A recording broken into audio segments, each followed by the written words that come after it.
मंदिरों में चोरी करने वाली दाहोद की मेड़ा गैंग की आखिरकार गिरफ्तारी हो चुकी है। वडोदरा क्राइम ब्रांच की ओर से इस गैंग के 3 आरोपियों को गिरफ्तार कर लिया गया है। दरअसल मकान में चोरी करने से पकड़े जाने का डर इन तीनों चोरों को सता रहा था, इसीलिए वो मंदिरों में चोरी करते थे।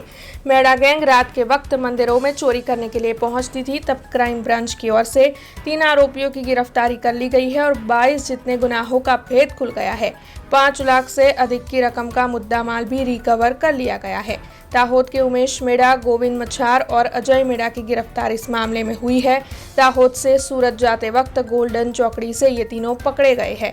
वैसे आपको बता दें कि इस मामले में पत्रकार परिषद का आयोजन कर क्राइम ब्रांच के एसीपी हरपाल सिंह राठौड़ ने ज्यादा जानकारी दी है। તમે જાણો છો એમ વડોદરા શહેરમાં પાછલા દિવસોમાં ખાસ કરીને ધાર્મિક સ્થાનો એટલે કે મંદિર છે, દેરાસરો છે જૈનના, ત્યાં ચોરીના બનાવો ઘણા બનેલા છે। એમાં એક ગેંગ સક્રિય હતી, એમને માહિતી મળેલી અને ક્રાઇમ બ્રાન્ચની ટીમ ઘણા સમયથી એના પર વર્કઆઉટ કરી રહી હતી। એની અમને ગઈકાલે એક સફળતા મળી છે। 3 આરોપીઓ આ કામે અમે પકડ્યા છે।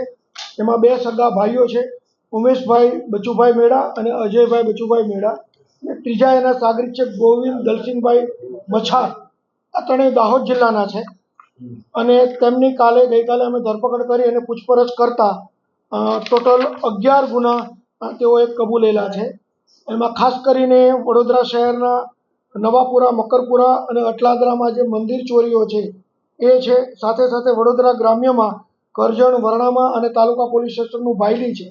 વચ્ચે તમને ખબર છે કે હમણાં તાજેતરમાં પોરમાં પણ ચોરી થયેલી બળિયાદેવના મંદિરમાં, તો એ પણ આ ગુનાનો ભેદ આમાં ઉકેલાય છે અને સાથે ભરૂચ સિટીના 2 વાહન ચોરીના ગુના છે। આમ ટોટલ 11 ગુનાનો ભેદ ઉકેલાય છે। એ સિવાય પણ બીજા ઘણા એણે ગુના કર્યા છે એવી એની કબૂલાત છે, પરંતુ અમે દફતરે જોઈએ છીએ એ રેકોર્ડ ઉપર આવા કોઈ ગુના દાખલ થયા છે કે કેમ। એવા બીજા એણે 10 બનાવો પણ પોતાની રીતે કબૂલેલા છે। આ લોકોની એમો એવી હતી કે દિવસ દરમિયાન આ લોકો કોઈ મંદિરો ખાસ કરીને ટાર્ગેટ કરતા હતા અને પહેલાં એ લોકોએ ઘરફોડ ચોરી કરવાની પણ કોશિશ કરેલી 2 વર્ષ અગાઉ, પરંતુ એમાં ઘરના માલિકો જાગી જતા એક ધાડનો ગુનો દાખલ થયેલો। એટલે આ લોકો પછી ખાસ કરીને જે મંદિરોમાં રાત્રે કોઈ માણસો ન હોય, એ મંદિરને ખાલી કોઈ એટેન્ડન્ટ ન હોય, ચોકીદાર ન હોય, એને ટાર્ગેટ કરતા હતા। અને ખાસ કરીને મંદિરો પણ એવા કે જે હાઈવે ઉપર હોય, સોસાયટીમાં ન હોય, એ પ્રકારના મંદિરોને ટાર્ગેટ કરતા હતા। દિવસ દરમિયાન તેઓ રેકી કરતા હતા।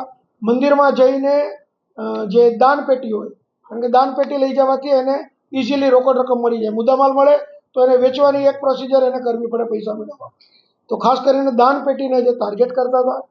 हमसे जुड़े रहने के लिए हमारे YouTube चैनल को सब्सक्राइब करें और नई वीडियो की नोटिफिकेशन के लिए बेल आइकॉन को दबाएं।